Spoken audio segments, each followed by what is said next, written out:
بریم سان فرانسیسکو یکی از این ماشینایی که خودش رانندگی میکنه و راننده نداره رو سوار شیم. مثل اوبره، یه اپ داره که میتونین درخواست بدین و ماشین میاد اینجوری وای میسه و وقتی که رسید اینجا بهتون 5 دقیقه وقت میده تا سوار شین و یه دکمه داره که اینجا میزنین آنلاک، در ماشین اینجوری باز میشه و سوار میشین. Hello Mo. و در رو که بستین به اینجا به این صورت میزنین start ride و شما رو میبره به مقصدتون میرسونه. As we get going, just give us 1 minute to cover a few riding tips. This experience may feel futuristic, but the need to buckle up is the same as always. So keep your seatbelt fastened, please.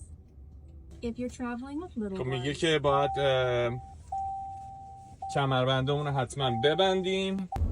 بعد اینجا قشنگ زده که شما لطفا دست به فرمون و اینا هم نزنین.